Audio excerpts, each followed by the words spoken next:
This episode is brought to you by Indeed. Stop waiting around for the perfect candidate. Instead, use Indeed sponsored jobs to find the right people with the right skills fast. It's a simple way to make sure your listing is the first candidates see. According to Indeed data, sponsored jobs have 4 times more applicants than non-sponsored jobs. So go build your dream team today with Indeed. Get a $75 sponsored job credit at Indeed.com/podcast. Terms and conditions apply. On this treasure of a Monday, we want to start the show like we start most of our shows, with our coffee cups raised in the air. A big salute to the men and women of our armed forces on behalf of the people making podcast here in the basement and on behalf of the men and women of Navy Federal Credit Union. Thanks to our troops. Thanks, everybody. Let's go stack some Benjamins, shall we? Fine.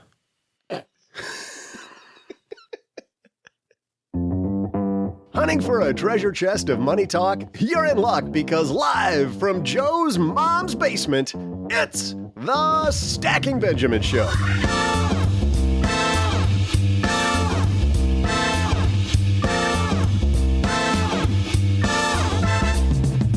I'm Joe's mom's neighbor Doug, and grab your gear because today we're going treasure hunting. Our guide is a man bearing tales of dreamers who obsessed about the deep sea and the wealth they'd find exploring the wreck of the Titanic, Daniel Stone. For our TikTok minute, remember that guy running for governor of New York who said the rent's too damn high? Well, guess what? What's old may be new again. And speaking of new, advisor opinions of actively managed funds may be changing. We'll share the data. Of course, we'll also dive into a question on the Haven Lifeline, and I'll help you submerge yourself in today's golden trivia question. And now, 2 guys who are the Leonardo DiCaprio and Kate Winslet of this podcast. Joe and O-G.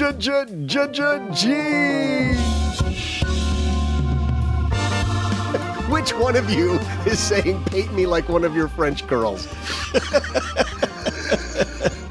Oh, gee, is the wind beneath my wings. Hey, everybody.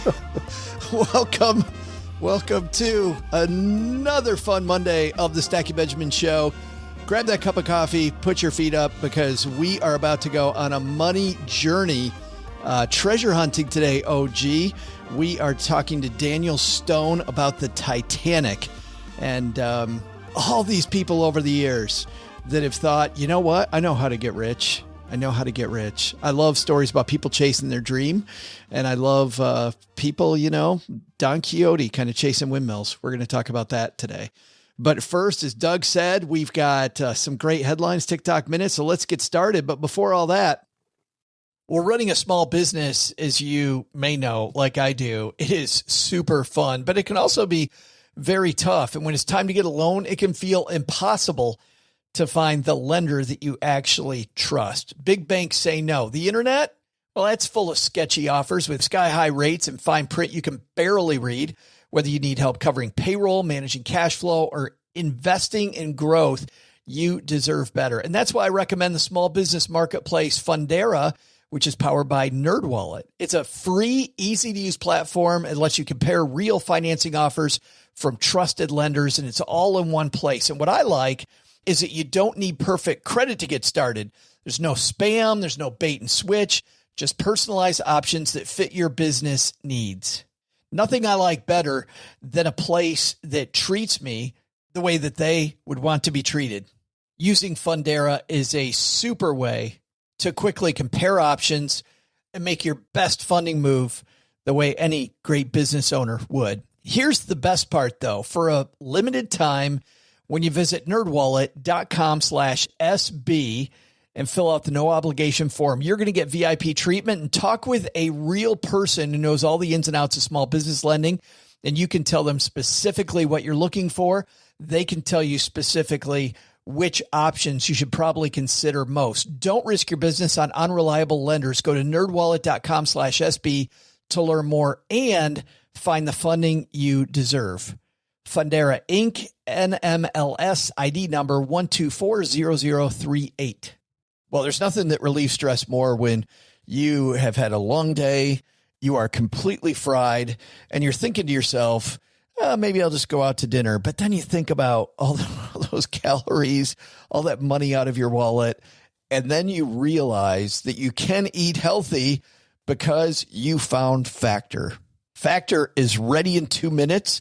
Factor shops, preps, cooks, and delivers straight to your door, so you have more time for everything you love this spring, and you don't have to worry about eating healthy and going outside your budget because you've got the food sitting there in the fridge that you had pre-planned. What is Factor? Well, Factor has meals built around your goals, whether that's weight loss, overall nutrition, more protein, or GLP-1 support for strength and workout recovery. Check out Factor's Muscle Pro collection. Every meal's crafted with functional ingredients, lean proteins, colorful veggies, whole foods, and healthy fats. Factor bans 175 plus ingredients. No artificial colors or sweeteners, no high fructose corn syrup, no refined seed oils, just nutrient-dense foods. It's fresh, never frozen, over 100 rotating weekly meals, including globally inspired flavors like Mediterranean and Asian, so there's always something new to look forward to. I use Factor. I think you're going to love it too. Head to factormeals.com/SB50off, stackers, and use code SB50off, and you're going to get 50% off and free daily greens per box with new subscriptions only while supplies last until 9/27/2026. Now let's move. Hello, darlings. And now, it's time for your favorite part of the show, our Stacking Benjamin's headlines. Our headline today comes to us from NAPA-Net. That's the National Association of Plan Advisors, the place where people that manage 401ks and pension funds share a lot of news. So today we're going to go a little bit insidery, OG, for the stackers out there. After a precipitous downturn in the market, registered investment advisors say they're leaning more toward considering active management, according to new survey results. What do you think about that? Now that we've got a shaky market, this idea reemerges that, you know what, having somebody watch my investments maybe a little more actively might be a good idea. What do you think? I think it's an exact response to market fluctuations and the exact wrongest thing to do. You know, like, it's well just, said. Yeah, I couldn't have said it better myself, right? Me fail English? That's impossible. When fewer words, better. Prepositional phrases are for losers. I think it's a natural reaction. You know, the market goes down. All of a sudden, you want to look for something to do or blame, right? It's like, well, the thing that I was doing isn't working anymore, so I've got to do something different. And I was doing the set it and forget it approach, but obviously that sucks, so now I need to do this. If you recognize how the stock market works, if you recognize how your portfolio should react and should respond to ups and downs and what the normal range of returns would look like, if you knew all that ahead of time, if you build an investment policy statement in advance, then you would know, hey, the range of returns for this type of allocation would likely be this, and this is totally normal. And then you won't be freaked out. But if you just kind of don't take those steps in advance, the problem is that you just kind of look for something to do. No different than, you know, all the guaranteed annuity people coming out of the woodwork right now too. Yeah, right. Well, people are hunting for certainty, right? I mean, when the market goes down and things seem very uncertain right now, not just here, but I mean, name it, right? Geopolitically, everything seems very uncertain. Inflation, you go to the grocery store, you feel uncertainty. It feels like this idea that, hey, somebody's going to watch my money or somebody's going to put a floor under this really is a great sales pitch today. Yeah. And there's a difference between, I think, watching it and doing things that are smart to do, like rebalancing and tax loss harvesting. Like touching the stove over and over and over. Yeah. Versus trading or versus trying to figure out which mutual fund is going to beat the other mutual fund. So I'm going to, you know, swap them around or whatever. It's just, It's a whole bunch of busy work made to look like important activity. And it's really not that at all. Human behavior is weird. It's weird how we're always looking for the silver, but we need that quick hit path to riches, right? I mean, Daniel Stone's here. He's talking about people trying to get rich, dive in for treasure. I mean, how many people went completely broke trying to find the Titanic and find the treasure, and people are packing casinos because they want that, that one pull on the what do they call those things? One-armed bandit. One-armed bandits, thank you. I spent a lot of time in casinos. Lottery numbers start skyrocketing, and when the number starts getting bigger, all of a sudden it's jumping like $100 million in a day because everybody's flocking to it. It's weird how we're all looking for that, and we just don't have. It's there. It's actually easy to get if we just take the slow road. Isn't that wild? Because lottery tickets. I mean, we're searching for the fast lane, and conversely, OG, here we're searching for the I don't want to lose money lane. Yeah, and you're going to find that the thing that you do is going to be the thing that actually makes you lose the most money. Right, right. We haven't heard Daniel Stone yet, but I'll bet you guys all three of us could bet these people he's about to tell us about trying to bring up the Titanic probably lost a ton of money. I mean, just look at some of the results of the stock market lately. It bottomed pretty much in June, toward the end of June, maybe early July, recently. No guessing as to what the future may hold, but that's just what's happened in the last 6-8 weeks. And it's gone up since then. It's not rip-roaring higher, but it's higher. But the sentiment investor survey, type stuff, when you ask investors how are they feeling, like, oh yeah, the bottom's still to come. The bottom's still to come. That always lags, right? That kind of fear and greed cycle lags what's actually happening. I don't have any idea what the future is going to hold, as it relates to the next quarter or two or a year or two or whatever. But I can tell you that with the right collection of big companies and small companies and US-based ones and non-US based ones, you put them all together, we've got a pretty good certainty of what the next 20 years looks like. And if that's your time horizon, and I don't know why you care what's happening right now. A piece from thestreet.com dives into this. Index funds are actively managed. Which one's right for you? We'll also link to this in our show notes page. Dan Weil wrote this, says in the exchange traded fund space, more actively managed funds are entering the market. This is crazy, OG, by the way. You're talking about how active might be not a great idea. This trend toward these companies pushing out more actively managed stuff continues. Maybe that has something to do with the down market like we're talking about. Research shows, though, over the long term, the returns of actively traded mutual and exchange traded funds rarely beat passive index funds. For 20 categories of funds tracked by Morningstar, the returns from only 2 of the actively managed funds matched or beat their passive counterparts in the 10 years through the end of last year. Ouch. Doesn't seem like the right number, but nevertheless, it's difficult to do. It's somewhere in the neighborhood of 25 to 35% in any year period. So it's not easy to do. And what's more difficult, nay, impossible, is to use. Doug just loves. You just said nay seriously in a sentence with zero irony. Well, it was serious until you started laughing at me. Oh, now I see your suit of armor. I get it now. Okay. Heretofore and therewith. Thereunto pertaining. I didn't realize we were in merry old England. This is why I can't hang out with you guys, because I'm trying to have a serious conversation and you're...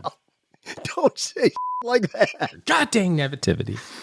I'm an idea man. Anyways, the hard part with all of that, nay, impossible, is to either A, predict that outperformance in advance, or to try to figure out whether or not that person is going to be consistently outperforming. And neither of those things are able to happen. You can't use past performance or anything like that. So, people say, well, you can't beat the market. No, that's not true. I mean, whatever number you just said, 20% of people did. People do it all the time. If the stock market was down 1 yesterday and you were even money, you beat the market. Congratulations. You're an active manager who beat the market. You're a unicorn. But can you use that information to make investment decisions in the future? And I would say no. Can you use it to predict outperformance in advance? No, you can't. And so you have to have different areas for opportunities for expected return or higher expected return. And you can do those things through asset allocation, which is what we do, is rather than just think about it from a pure indexing standpoint, and I'm just going to take whatever the index gives me. Well, you can juice it a little bit by saying, well, small companies do better than big. So maybe I have a little flavor of small companies in there. And that's going to, from an asset allocation standpoint, help my overall expected return. And that, OG, right there, what you just said, that is exactly how we get both the floor and the ceiling, right? Diversification gives us some semblance of a floor. What's the chance that all these companies are going to go down at the same time? And then if you're obsessed with having a part of your portfolio beat the S&P 500, well, you know how you do that? The next paragraph in this piece says, a total of 54.4% of actively managed, diversified emerging market funds outperformed passive during the period, and 50% of global real estate funds outperformed. I don't want to get into active versus passive with emerging market or to global real estate, but just having these different asset classes in your portfolio is going to give you both the floor and a part of your portfolio that will do better, because emerging markets over that time, some of these markets did very well. Well, I want to kind of mention one thing that you just said there. And you said, if you want part of your portfolio to outperform the S&P, I don't know why you would even care what the S&P does. If you're working from an investment plan or you're working from a retirement plan, you should know what you need to do to reach your goals. And who gives a crap what the S&P does or doesn't do? If the S&P does 10 and you do 11, but you needed 12, guess what? You're still broke. You get to be like, woohoo, I beat the S&P and I'm broke. Good for me, I guess. I mean, it's a good barometer to kind of say, am I in the ballpark, right? The S&P is up 10 and you're minus 20. Okay, something's amiss, right? But if the S&P is up 10, you're up 9, or the S&P is up 10, you're up 12, or, whatever, that doesn't matter so much as it matters whether or not over a long period of time you're reaching the number that you need to reach your goals. I just wish that people would stop comparing themselves to inanimate objects or other people's, investment accounts. You see all these people that talk about like, here's all the stuff that I have, or here's how I do it. And it's like, well, okay, good. I'm glad that worked for you. That might not work for me. By the way, your goals aren't my goal. I'm not planning on retiring at 35. So I have a different trajectory. So why can't I make an investment plan that's specific for me and then manage my behavior to my plan so I can reach my goals so that my family, is successful? If some of these terms that we used, talking about asset allocation or proper diversification, we also mentioned, we mentioned something else. Nay. Want to define nay? Nary. We did. We mentioned nay and there. If you'd like to know Old English or more about these financial terms we used, we have a newsletter called the 201. We might go over one of those two concepts. We might skip the Old English stuff, but maybe, I don't know, if Brooke Miller's feeling good, she might. Brooke should write an entire newsletter in Shakespearean English, I think. I guess it'll be the best 201 ever. StackyBenjamins.com/201 for a deeper dive. The show today is the 101. If you want to dive in more into any of these topics, I know what I was going to say, Doug, even though nay was a good one, was investment policy statement. There's a lot there too that you can really dig into about how to create those. We'll have all that in our newsletter like we usually do, so you can nerd out on these topics. But for now, time for our TikTok Minute. This is the minute of the show where we dive into a TikTok creator's creation and ask, is this awesome or quote awesome? Today, before we get there, let's kind of set this one up. Remember that New York governor's race several years ago, when Andrew Cuomo won? They had like 7 people on the stage. Well, let's listen to a news report the night after, which will kind of set up this video and really talks about one guy, a guy named Jimmy McMillan. Feistier moments in the theater part came from the third-party candidates that included a former madam who wants to legalize prostitution, a former Black Panther and city councilman, and a candidate whose party is named Rent is Too Damn High. He made a point of making that comment a number of times. Here's some of the best one-liners from last night. Rent is too damn high. In fact, businesses will leave this state quicker than Carl Palladino at a gay bar. Asking Andrew Cuomo and Carl Palladino to end corruption is like asking an arsonist to help us put out the fires. Yeah, it's just some, I don't know if you guys remember that debate. I remember going back and watching that entire debate, and it was just a circus. Absolutely bizarre. Those are great one-liners. Like, I'll try to find a way to use those, but I bet you in hindsight right now, people are thinking maybe we shouldn't have gone with Cuomo. Maybe the rent is too damn high, dude. Might have been a good option. I know. Well, all of these didn't age well, Cuomo. all these landlords now clawing back all these months where they couldn't collect rent, right? Yeah. Your reports from all over the nation about landlords jacking up the rent. And man, if you're somebody now who is renting, it might be a very difficult place to be, which leads to something, Doug, I think you should start doing. You should start walking around when you go out to dinner. Like, use phrases that are fun like that. Like, this steak is too damn good. I'm even going to probably tell your mom the meatloaf's too damn delicious. There you go. See if that works. Maybe. I don't know. might work. Here's something that doesn't work. It's high rent. And well, here's one renter that is striking back. Raising your rent next year, then I guess I'm moving. Nothing like the annual game of chicken with my landlord. I love that lease renewals have become ransom notes for your home. This place doesn't appreciate in value, you know. It's not a share of Amazon stock. It's a one-bedroom apartment with an ant problem. I gotta cover the cost of maintenance. What maintenance? You talking about a caulk gun and a few new light bulbs? Use the thousands of dollars I continue to give you. He's slightly angry, OG, about his rent going up.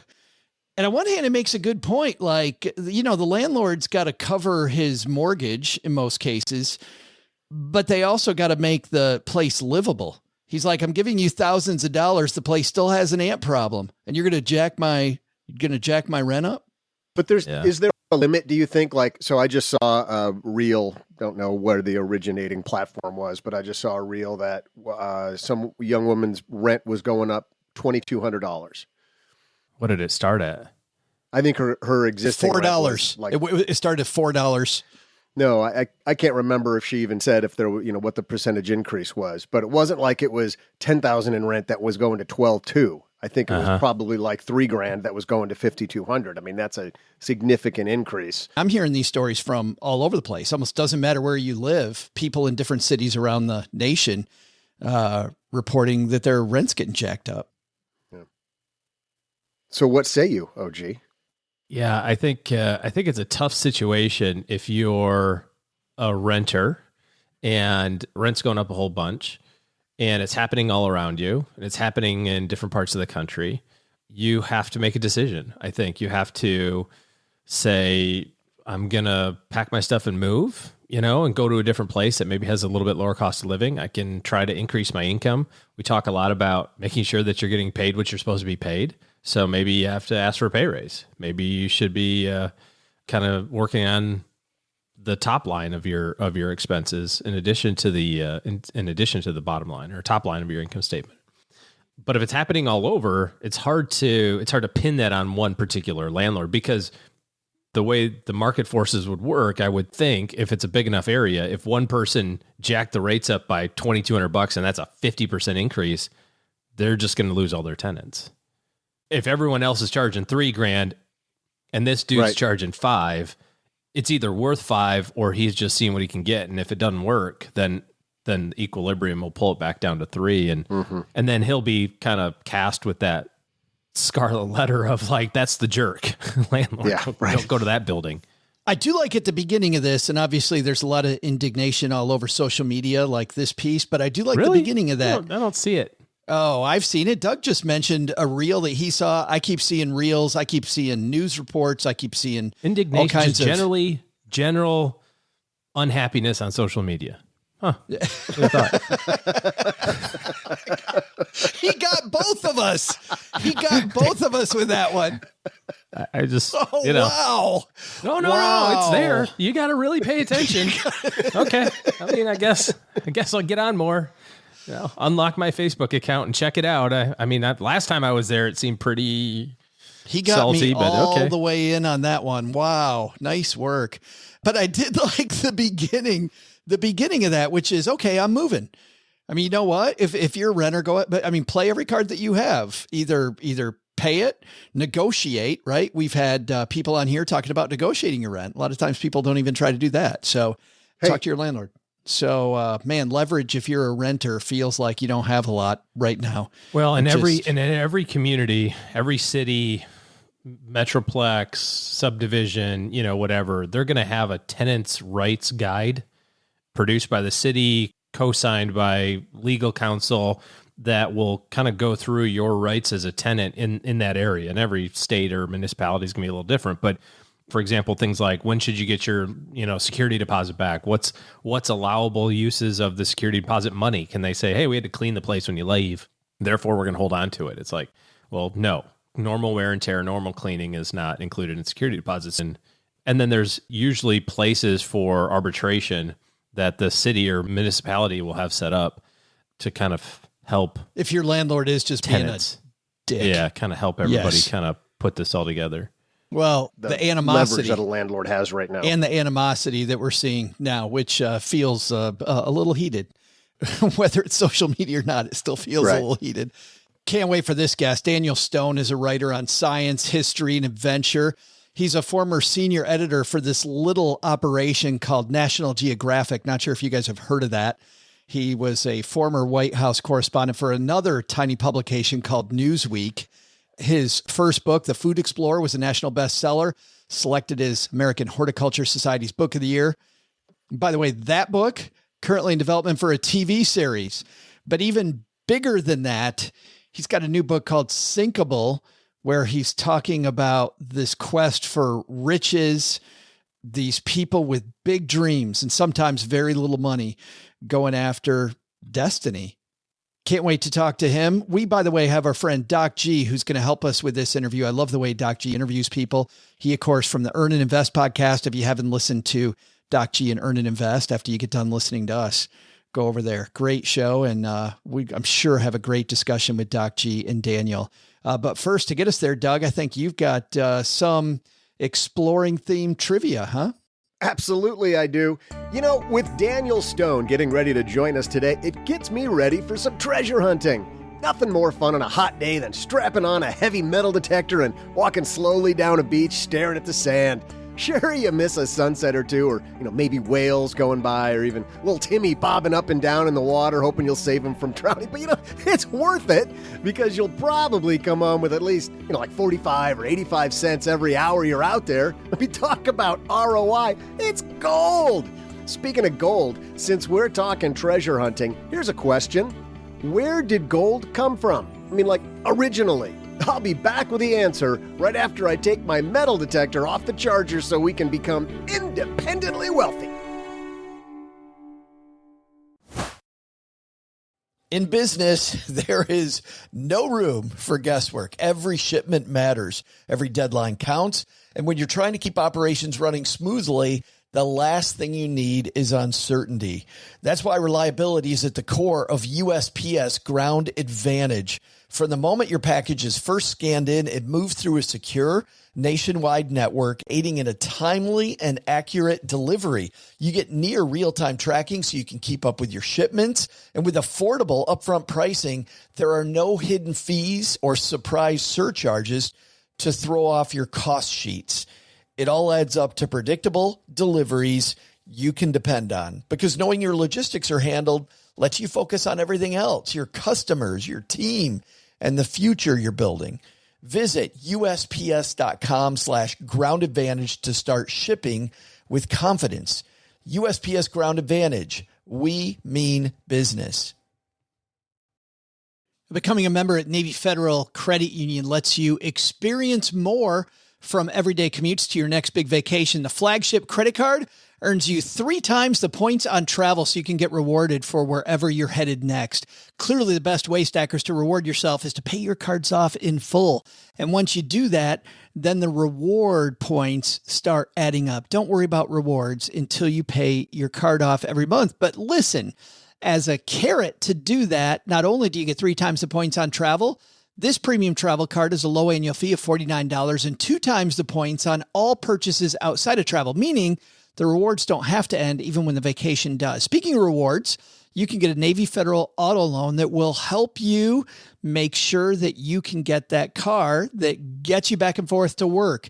And if you're in the car market right now, you know how frustrating that can be. Applying through Navy Federal is super easy. You can do it on their mobile app, online, or by phone, and it's so fast, you'll get a decision in seconds. Navy Federal has great rates on auto loans, plus with their car buying service, something we need more now than ever, powered by TrueCar. You can shop, compare, and get upfront pricing on your next new or used car. Navy Federal, our members are the mission. Navy Federal is insured by NCUA, open to the Armed Forces, the DoD, veterans and their families. Flagship rates are variable and range between 10.74% and 18% APR based on creditworthiness. ATM fees for cash advances are up to $1 at non-Navy Federal ATMs. Credit and collateral subject to approval. Message and data rates may apply. Visit NavyFederal.org for more information and to apply.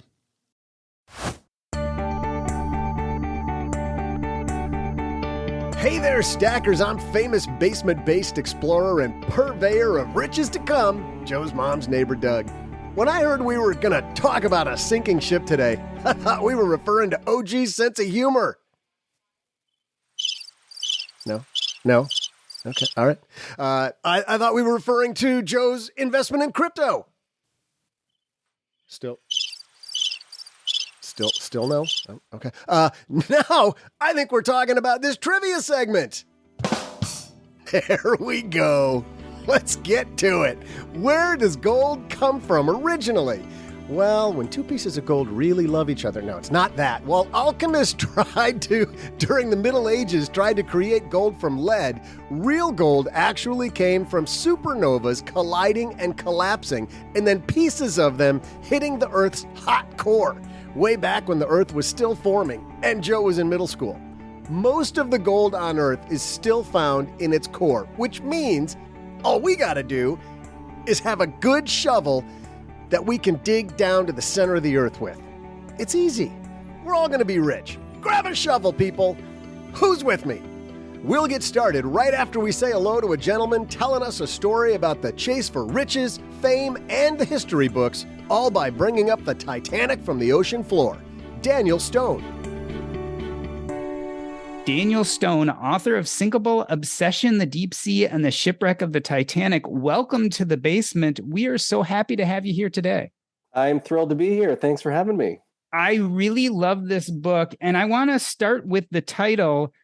Why write, of all things, a book about shipwrecks? Was there some obsession on your side a little bit? I have been fascinated by shipwrecks for a long time, my whole life. I mean, I did a science project on floating and sinking when I was in first grade. And since then, I've wondered how these ships that keep getting bigger and bigger work, how they float, how they operate, and also what happens at the end of their working life. And every ship has a working life that eventually ends. And almost every ship becomes a shipwreck at the end. It's an interesting concept, and I don't think most of the audience can get their mind around how many shipwrecks there actually are. You start the book in the author's note by asking a question: how many shipwrecks sit at the bottom of the ocean as relics of accidents past?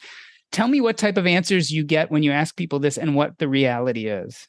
Well, I've asked this question to many people, maybe 100 people over the past couple of years, and everyone kind of thinks the same way. They say, well, you know, I've heard of the Titanic. I've heard of the Endurance, right? Ernest Shackleton's ship. I've heard of Vasco da Gama and his ships. And they think of the big historical kind of nuclei, the big ships of history. But what they don't think of are the millions of small ships, and everything from a leisure pontoon that you and I would rent on a Sunday afternoon up to today's cruise ships that, 10, 20, 30 years from now will also be obsolete and probably become shipwrecks themselves. And altogether, no one ever gets close to the actual number, which according to UNESCO is 3 million shipwrecks exist on Earth. There are shipwrecks in every body of water, of course, in every stretch of ocean. There are parts of the ocean where there are shipwrecks on top of other shipwrecks. There are wrecks in lakes and rivers everywhere. There are even wrecks in places you would never consider. There are wrecks under cornfields in Kansas. There are wrecks in the deserts of Namibia. And after the Twin Towers fell in New York on 9/11, the excavators actually found a centuries-old shipwreck under the debris of Ground Zero in New York City that the towers were built on, under that spot of ground. So there are shipwrecks even where you'd least expect them. That's almost too hard to contemplate. 3 million. This is a money show, so let's put that in money terms. How much do you think is out there in sunken wealth and treasure on these ships, if we're talking about a number as big as 3 million that are still out there? Great question. Shipwrecks are a world full of conspiracies, of mysteries, of wild speculation and gross exaggeration. So no one really knows. A lot of ships used to carry a lot more valuable goods than they did today, right? Before cars, trains, planes. If you wanted to get thousands of pounds of silver or gold from one country to another, it went on a ship. And a lot of times the ship didn't make it. So there are archaeologists who expect the number, I believe, is somewhere around 60 to 80 billion dollars worth of valuable material, everything from gold to silver, things like indigo dye, things like teak wood that, centuries ago was really, really valuable stuff that's still sitting, waiting to be discovered. So do you think the draw is the possible treasure? Because I see that side of it. On the other hand, you yourself say you became obsessed as a little kid. Obviously, you weren't thinking about money at that time, or maybe you were thinking about sunken treasure. But what do you think the draw is? Why do so many people become obsessed with this? It's the thrill of the hunt. It's the chase. It's knowing something is out there waiting to be found. I mean, none of us would turn down finding a great haul of buried treasure, right? And the money, but to do something that no one's been able to ever do and turn up an old wreck, there are excavators now that can go down deeper than 3 miles underwater, which is very modern. Like that's within the past 10 years. Before that, no one could really go that far down.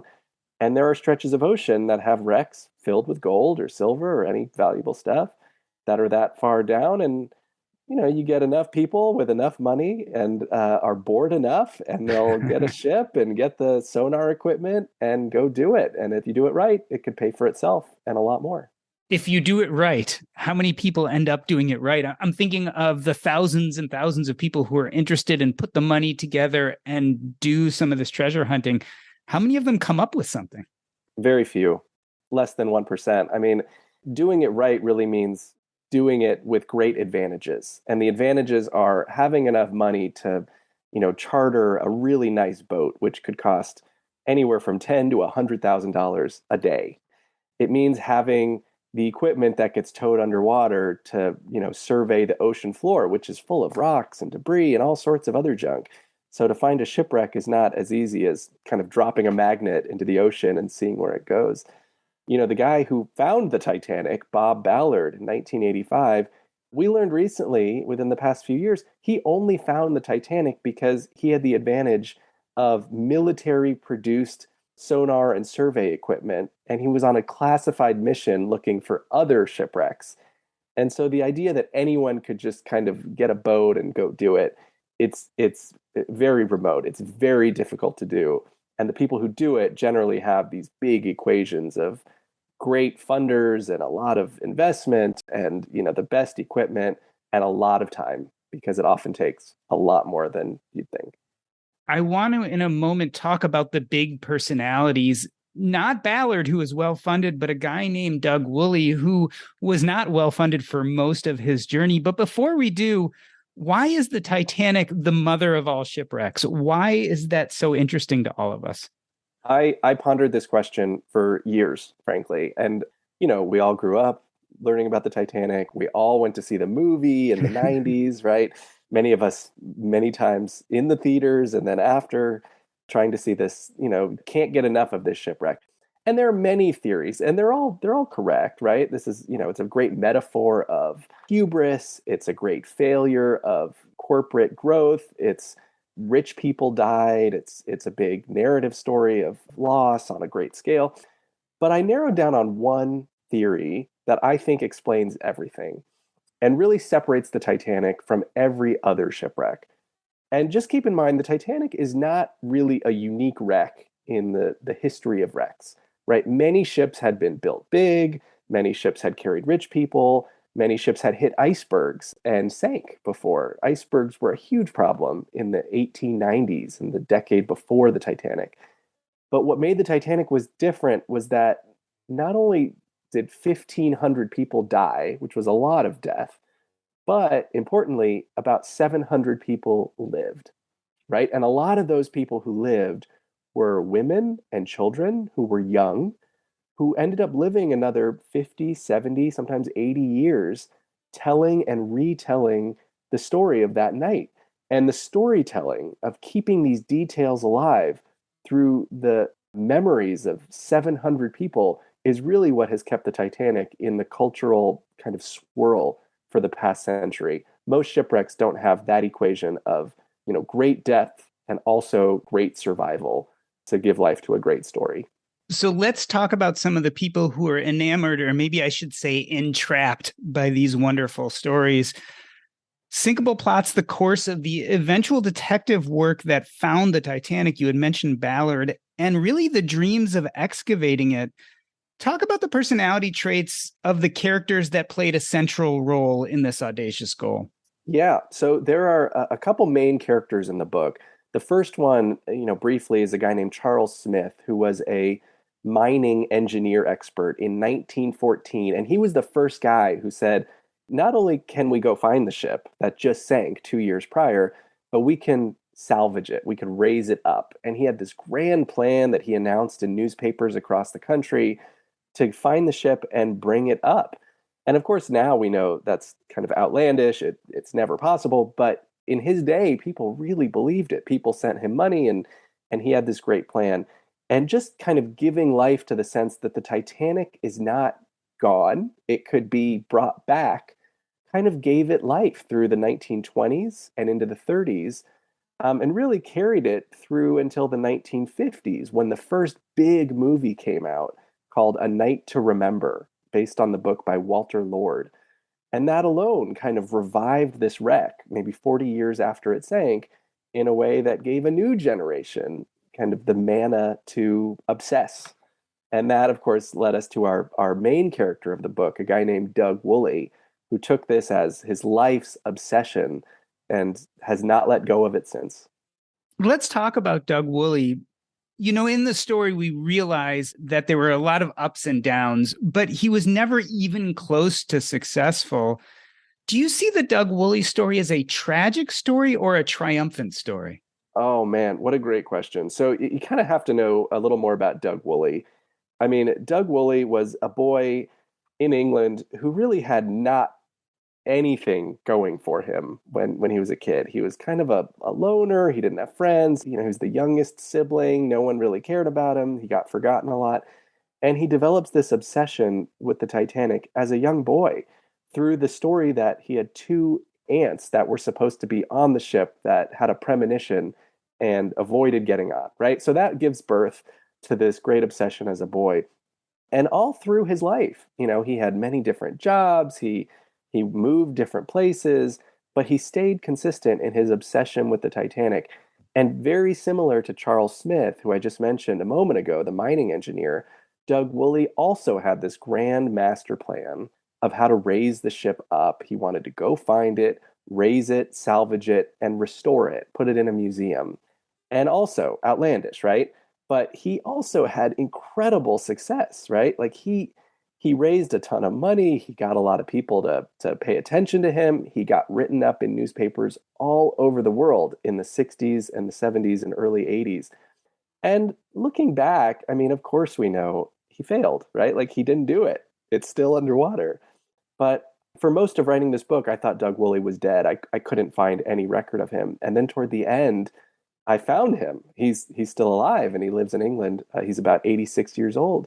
And I went to visit him and I confronted him with that question saying, you said you'd do this thing and you never did it. And how do you confront that sense of very public failure? And his answer was basically, I didn't succeed yet. I still plan to do it. And if it takes me to my last day, this is my life's goal. And it's really his North Star that's carried him his entire life. So to your question, Jordan, I mean, you're right. He's a failure. You could look at him and say he failed. But also, he kind of created his own goal. He created his own life's path, and he stayed consistent to it his whole life. How many of us can say that and really believe it? And so, in that way, he's a success. He's built a life and built a real passion and career for himself. This was a guy who was trying to raise, at some point, millions of dollars to do his work on the Titanic. How was he living on his own? How was he living himself? Was he living it up with this money he was raising? No. In fact, the money never really showed up. I mean, some money came, a couple $1,000s here and a couple thousand there, but mostly he was a fairly lower class, middle class guy. He worked in a number of jobs. He worked in a hosiery factory making pantyhose. He worked for a railroad, working in a signal box, changing the tracks. At one point, he worked for a church. He was the clock changer. So very, inventive, eclectic guy, but he was never living it up. He saw the Titanic as his ticket to great wealth and fame, and he was willing to pursue it for decades. And in many ways, even at age 86, he still is. And, all through this time, he never really had the scientific or know-how credentials to do any of this. Is that right? I mean, a lot of this he was doing by the seat of his pants. Yeah, he never had any experience in engineering, in, maritime archaeology, nothing underwater. I could barely find record of him ever being on a boat, let alone, kind of knowing how to go salvage an old boat. But this is like an interesting theme from the book. And what I realized was that, we have a lot of people in our culture now who make big ideas and kind of overpromise things and sometimes deliver, but a lot of times not. And I think a difference between someone like Doug Woolley and today like Elon Musk, who's considered this great visionary who changes the world, is, the times which they lived and the money that they have, right? Doug Woolley was also a visionary. He was outlandish. He said crazy things. People didn't believe him. People dismissed him. And he didn't really have the money to kind of prove them wrong. Someone like Bill Gates or Mark Zuckerberg or Elon Musk, they have a stroke of luck, usually early in their life, that helps propel their outlandish ideas into the future. Doug Woolley could have been on that track, but he just lacked that kind of early propulsion. It's really interesting to try to parse out what makes the difference between a Doug Woolley and an Elon Musk, or a Doug Woolley and a Bill Gates, because I assume that when they first started with their ideas, people looked at them with the same incomprehension, thinking that they were a little bit loony. Absolutely. And now they're all visionaries. They're brilliant. They're geniuses, right? And, I think a lot of it is a stroke of luck early in their life. Some of it is money. Some of it is who they know.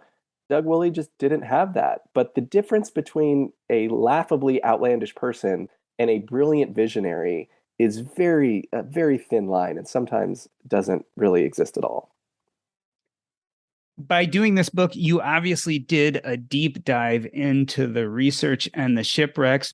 What are some things that you learned that really surprised you, that you didn't expect to find?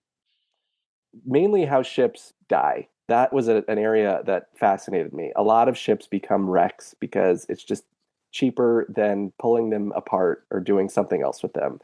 Even giant cruise ships become wrecks, often in waters that are really deep that they'll never be found. I also found that there was a movement, and this is fascinating, in the 80s and the 90s in Florida, of all places, to create more wrecks because they thought that coral would grow, abundantly if we could sink more stuff. And so for about 10 years in Florida, people sunk anything they could, old cars, old toilets, and more than 50,000 tires that they thought would just sink to the bottom and give birth to coral, which of course, they later found tires are not heavy enough, so they roll along the ocean floor. They kill the existing coral. It was like a terrible idea that they're still cleaning up. I found existing stories of people who try to save shipwrecks, that they go down and they try to stop the corrosion by attaching blocks of metal or trying to reduce the amount of salt water or the sunlight that gets onto wrecks that erodes them further. Really obsessive people that are doing this almost quixotic work of trying to stop the ocean from doing what it's doing. And then the last thing was kind of the world of ship breakers, right? And this mostly happens in developing countries, but when big ships die, they generally go to a shipyard where they get pulled apart piece by piece in a very, very dangerous industry by usually, very poor people that risk their lives to do this work. This is part of shipping. It's part of global transport of goods, and it's an inherent part of the cruise industry that we never get to see. And it's fascinating. And as far as the commercialization of shipwrecks go, pieces of the Titanic for sale, is that something that's still out there on the market? Would you buy one yourself if you could find one? I have not. There are different grades of things you could buy about the Titanic. There is no shortage of Titanic material. In fact, I found on any given day, there are over 1,000 auctions on eBay at any given moment for Titanic-related artifacts. Some recreations, some purporting to be real, very hard to authenticate them.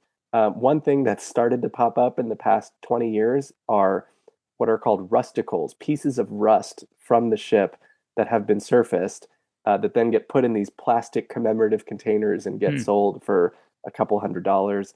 There's also coal that was in the boilers or designed, to be in the boilers of the Titanic sitting on the ocean floor. You can buy a tiny piece of coal that was in the Titanic also for a couple $100.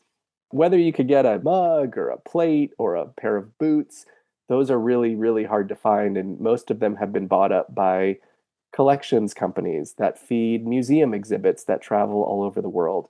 The biggest one is actually in Atlanta. It's called Experiential Media Group, and it is the owner of the most Titanic artifacts in the world. Well, the book is Sinkable: Obsession, the Deep Sea, and the Shipwreck of the Titanic. Daniel, tell us, if we are interested in buying this book, when is it available and where's the best place for us to purchase it? Sure. It goes on sale August 16th. Anywhere books are sold, particularly your local bookstore, online, anywhere you can, it should be available. And I appreciate it. Daniel Stone, thank you for coming down to Mom's Basement. Thank you for having me, Jordan. Great interview there, Doc G. Thanks for doing it. Thank you for having me host. It was a wonderful book. There was one thing I really want to shine a light on about this interview that I found most remarkable, which is when you're talking about some of these failures, and especially when he went and visited the guy he thought had passed away that he didn't know of anymore. And the guy did not define himself as a failure, where Daniel had. I thought that was incredibly empowering and interesting. And I'm still trying to sort out why. Like, I just heard it. So I'm trying to figure out why that really fires me up. But it does. That this guy's like, Colin O'Brady the other day said, you just attach the word yet to anything and it makes it aspirational. Yeah, it's this idea of the journey versus the destination. Doug Woolley never reached that ultimate journey. He never was able to pull the Titanic out. On the other hand, it gave him a sense of meaning and purpose. And it was a good use almost of his time and money because it entertained him and it made him feel important. Well, think about all the things that he learns, Doc. All the things he learns about the ocean, about engineering, about, you know what I mean? The incredible study he had to do his entire life. This guy was probably an expert on everything from oceanography to aquatic life, to how steel rusts, right? Or, I mean, just everything. And he became famous in his own right. So he was well known. There were lots of articles written about him. He became the subject of this book. It was all based on his audacity. It's very interesting. What did you think when he turned the spotlight on some of today's entrepreneurs? I love this idea that we can look today and see Silicon Valley and think that there's a lot of boldness and brashness, and we're creating more than we ever had. We're creating more wealth and we're creating more interesting things. It's interesting to see that this was really rooted, I think, in the past. This search for sunken treasure, the bringing up these ships that had fallen, it really is the precursor of what we see today in the business world and especially in the high-tech world. And so I think it's really nice to see that's a natural continuum or, evolution of what we saw in the past. Thanks for doing it again. That was great. It was a blast. This is Daryl from Pennsylvania. When I'm not busy arguing with a 4-year-old, I'm stacking Benjamins. No, Daddy. Big thanks to Doc G and to Daniel Stone for that. Doug, on your gold trivia, now when you see somebody with a gold watch, you can say, that watch is out of this world. And it truly is. Yeah. And they'll be like, what? Say, get away from me, freak.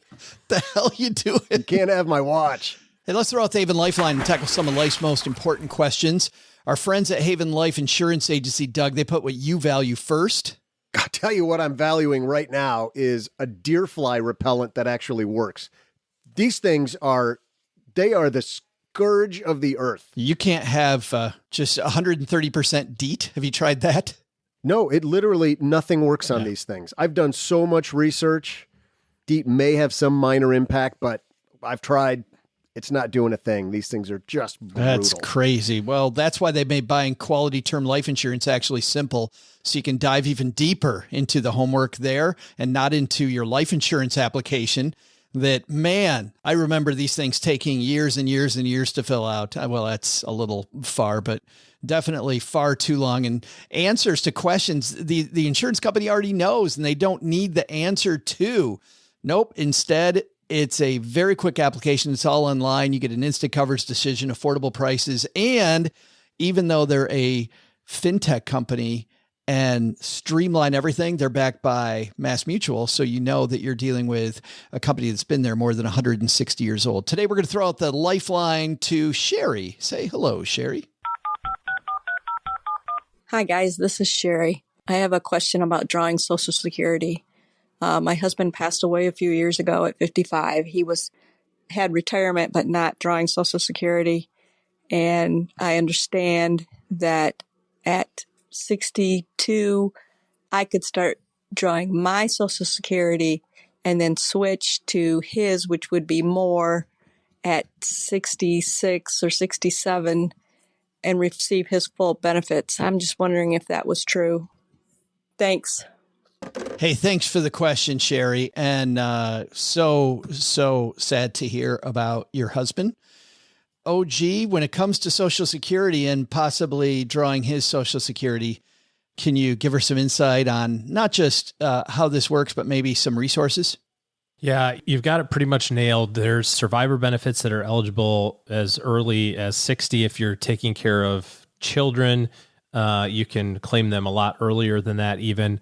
And you can claim your survivor benefits, then your benefit, then back to survivor benefits, kind of the timing of that.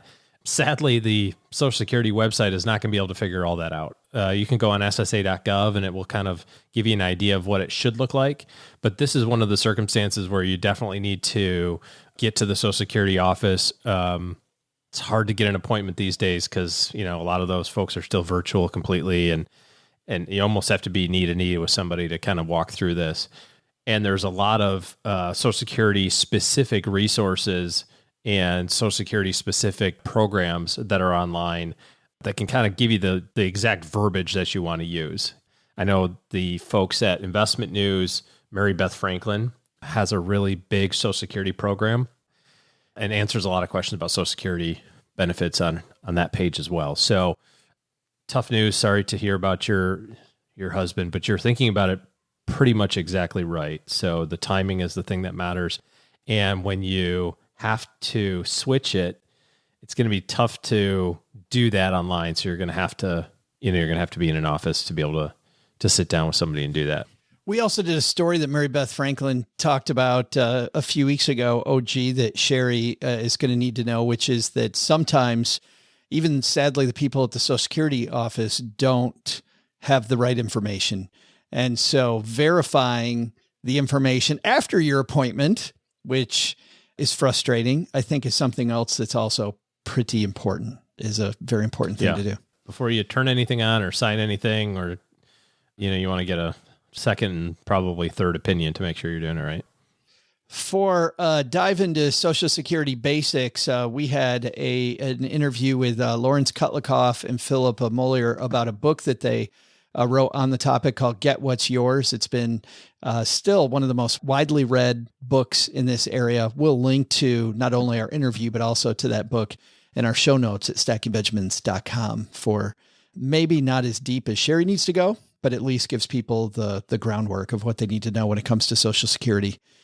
Hey, that's going to do it for today, everybody. Thank you so much for hanging out with us. And by the way, if you're somebody that has a question for OG and for the team here in Mom's Basement, head to stackingbenjamins.com/voicemail. And Sherry is getting the Haven Lifeline shirt. I actually have the Haven Lifeline mug today, the Greatest Money Show on Earth mug, which is just an awesome design that Brad Lark made for us in Cincinnati. Fantastic designer. Thanks to everybody who left us a review. Mom is always putting the 5-star reviews that people are leaving us on the fridge. Thank you so much for that. By the way, I also need to very publicly thank all the people, including you two Yahoos, affiliated with this Basement Base podcast. There's a lot of people who make this show happen. And was so thrilled to hear that we were nominated for not 1, not 2, but 3 Plutus Awards this year. And there are awards that we are not eligible for because I was going to say, aren't we banned from all future Plutus Awards? We are banned from Best Podcast because we've won it too much. And so we were like the Yankees, and people were sick of seeing. We cannot win it. And there's a lot of other good podcasts too and I love what the Plutus Awards do. They try to show people new things that they haven't seen before, but we've still been nominated in other categories. Most entertaining publication about personal finance, the Stacking Benjamin Show, up against some other very entertaining outlets. And then best coverage of personal finance events. We've been nominated for our headline segment in that category. And a lot of people, as Doug, you talk about in our credits, that get a lot of credit for that. Brooke Miller helps us put those together. Paulette Perhatch doing a lot of the writing.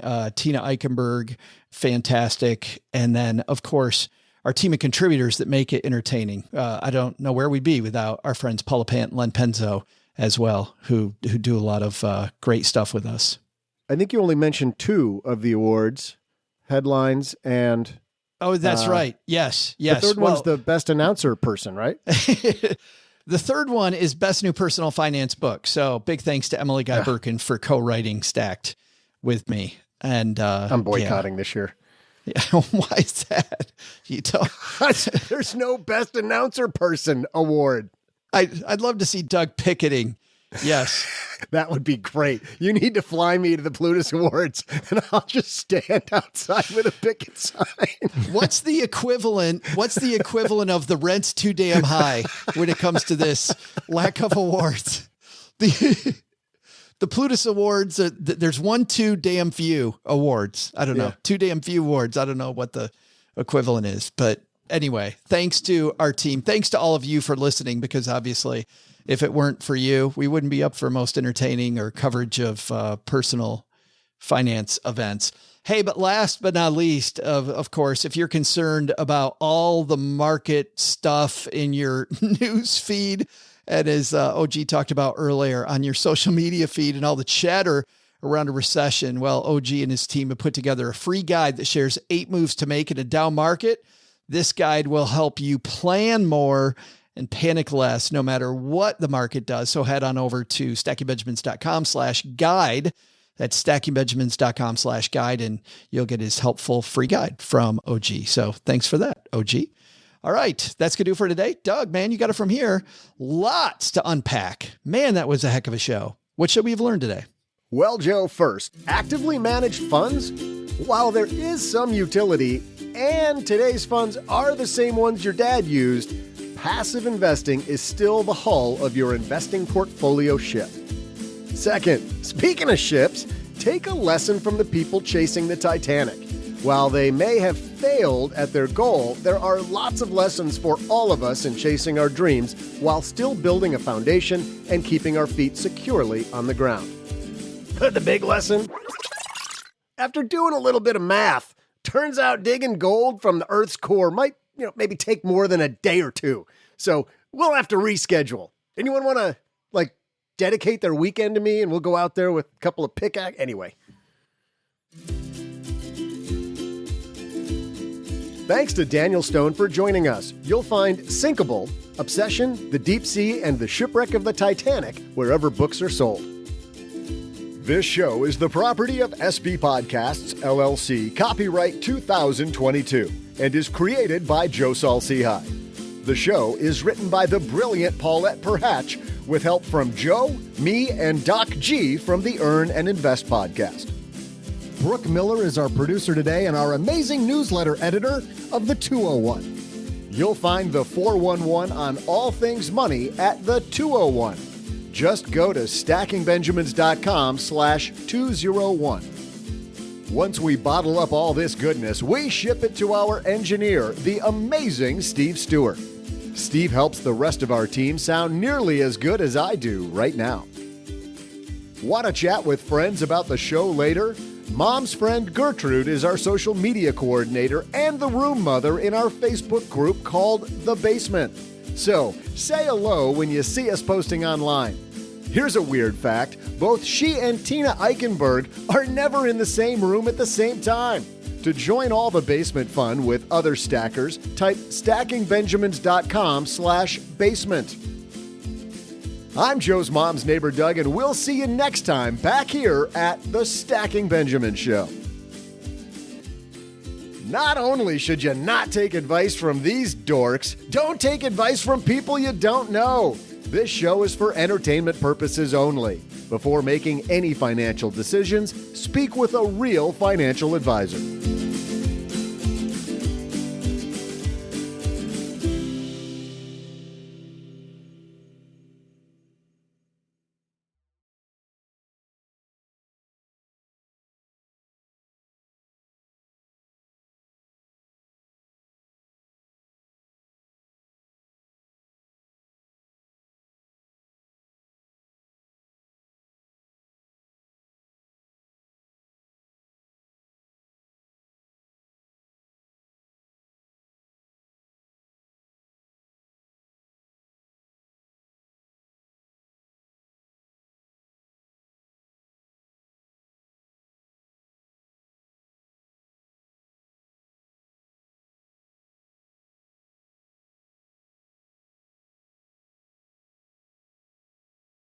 Welcome to the after show.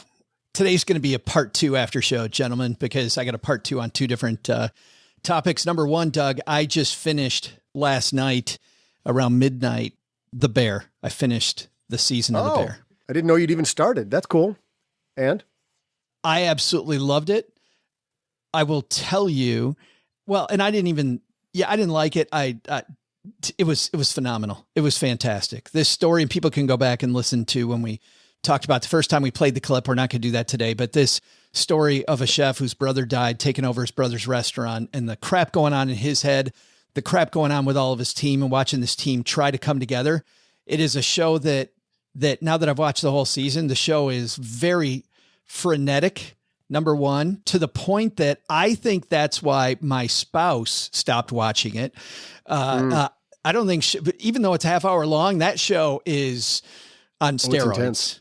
That show is so intense. And I think she's like, yeah, I can't do it. And my good friend, Mike, who both you guys know, told me last week, he stopped watching it after 3 episodes. He's like, I liked it, but man, he's like, it's almost like you, Doug, when we talked about a board game that you played with me one time, a long time ago, called Puerto Rico. And you said, I don't want to play this game because I have a full-time job. I actually have that game because I liked it, and it's still in the cellophane wrapper. I bought it probably 15 years ago, and I look at it in the closet and I'm like, we should. Well, that's what Mike said about The Bear. He's like, it is a great, like, he can understand how great it is, but he's like, I watch TV for fun, not to get done and go, like, Xanax now. Yes, right. But very satisfying ending. You could tell that they did know that whether they'd be up for a second season or not, because it really ties everything together, and it's a great place to end the season. And Sydney, for those of you that watched it, by far my favorite character. By far, Sydney is amazing. Just I could write a paper about this woman and the ups and downs of her life. Just fantastic. What's funny is that if I was going to pick one actor in the show who didn't seem super realistic, it's her. She was good. Oh my goodness. She was good. She was very good. On any other show, it would good. But everybody else, like that show to me feels like it was almost a reality show. Like they just put GoPros on people's chests and filmed a kitchen. That's how real it felt to me. And her moments of dialogue were the only ones that felt obviously scripted. I have otherwise, compared to everybody, in any other show, she'd be amazing. But in that show, it was the only one that took me out of that realism. Still very good, though. It was funny for me. She was always the number one, the bright spot. And number two, the voice of reality. Like as the whole place is spinning away, she's like not really the narrator, but the narrator that's holding things together. And when things spin so far out of control at the end, near the end, I was like, it's about time when she made her big move. I was like, I can't believe she was still doing what she was doing. And it took her that long to finally give, people the middle. I don't want to give it away, but she kind of gave people the middle finger. But the other thing I liked about what they did with her character is it's very realistic. And if you look at typical team dynamics in any workplace, there's always that one person, that one coworker who they're like, I see the whole picture and this is all the change we need to make and we need to do it now. She was trying that, right? She just had all the ideas and she wanted to make all these big changes right away. And typically groups and teams don't respond well to all the change all at once. And I think the bear sort of knew that. I mean, Carmy, I don't think what's that? Carmy, yeah. The chef. Right. Well, no, he told her. There's Carmy. the scene where he even tells her, he's like, I went and I talked to all your previous employers. And she's like, why'd you do that? He's like, because I respect you and I wanted to know more about you. And what I heard is that you're a phenomenal employee who always wants to do things better and is too impatient. Everybody said you're too impatient. And she was impatient. So I love they even call that out during the series. But in the one area where she should have been more impatient, she wasn't until finally she'd had enough. Right. But we'll let people see that. I need to get to the second piece here, though. Yeah. What's the second one? Well, which is that on last Wednesday's show, we had a discussion that obviously a lot of people talking about this discussion about paying to be on podcast. And I said that is not our thing. And Doug was on the side of, I think there's a way for us to do it. I got to clarify what I said because of the fact that the second we finished that, I'm like, well, we have had the Dell episodes, right? Where we're talking about the nature of work and Dell buys the entire show.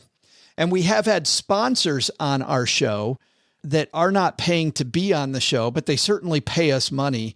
And we use them as a resource. We have people from Haven Life on. We've had people from Magnify Money on. We've had people from Ryan from Cube when they were a sponsor. We've had our sponsors on the show before. But in those cases, I always feel like that's because we chose those people for a reason. We chose those sponsors because they're good at what they do. And I want to use their knowledge to help our stacker community get ahead. So when it comes to like Cube money, talking about budgets, there's nobody better than Ryan Clark when it comes to budgets or when it comes to credit, talking to Nick Clements from Magnify Money and diving into that. I really want to clarify where that is in my head. I don't want people paying for the exposure. Certainly. Yeah. If Dell is buying an episode from us, Dell may require us in the future to have one of their people on. It might happen.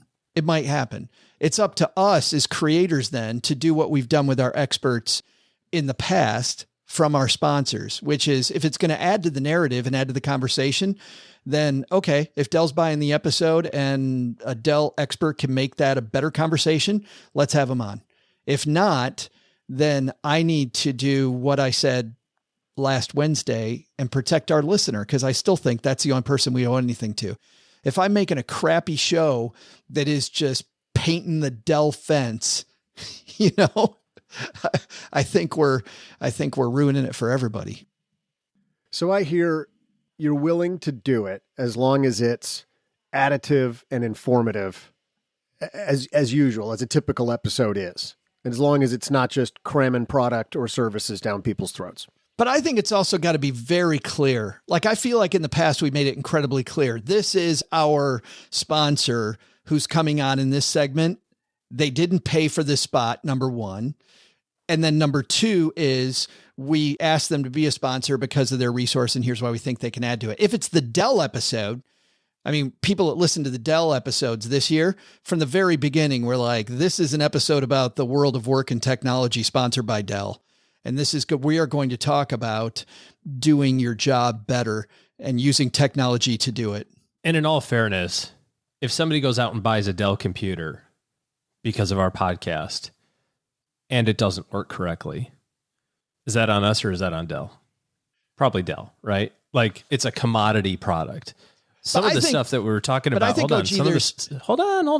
Some of the stuff that we were talking about in this pay for play type of deal are a little bit more on the fringe.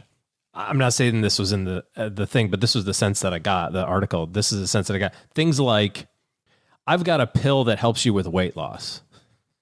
You know what I mean? Like, okay, maybe you do, or maybe you're a snake oil salesman, but you throw that on, not that it would go on there, but you throw that on like a Tim Ferriss show, that dude's selling a crap load of pills.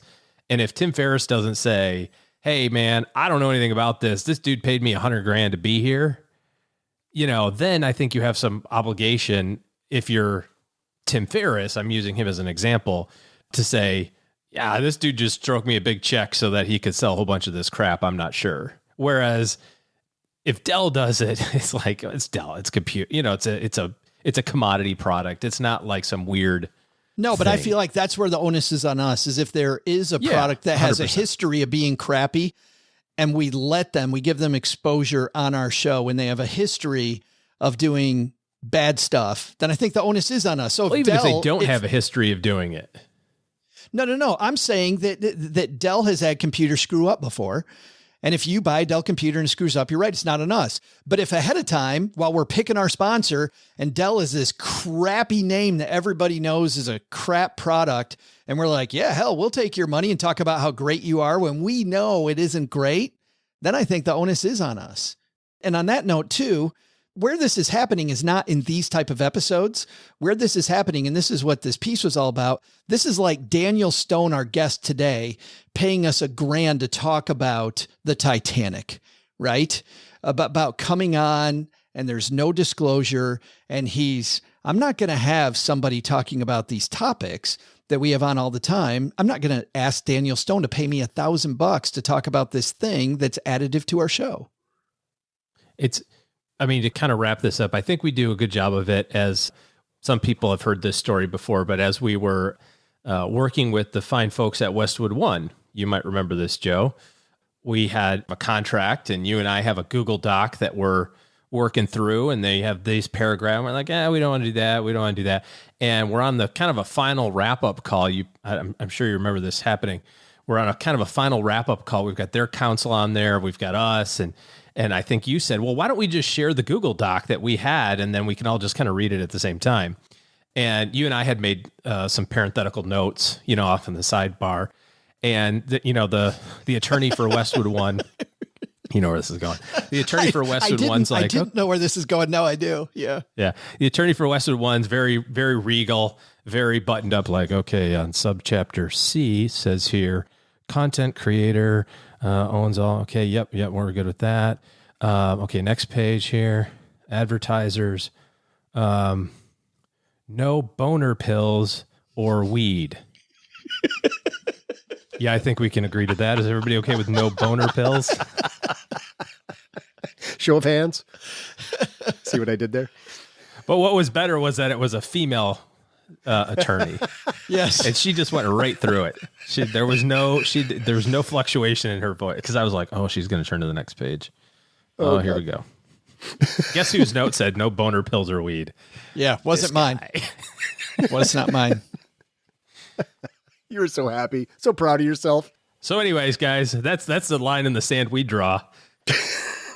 We have talked about, and actually in our contract, what I thought you were going to say very seriously, it says in our contract that we do have the right of refusal on any. We do. And there's 100%. and there's other networks where they don't, where they've, friends of ours that have had to have ads, which doesn't mean it hasn't messed up before. There is something called remnant advertising, where from time to time you have extra space and you're not sure exactly who it is, but inside these areas you feel fine. And Westwood One actually ran one of those, and a Robin Hood ad appeared on our show. Yeah. Which was not at all something we were happy about at all. Just a little peek behind the curtain there. We were slightly upset about that. And I bet Robin Hood was upset about that too. It'd be like Bank of America being our title sponsor. It'd be like hiring an arsonist to put out your building fire.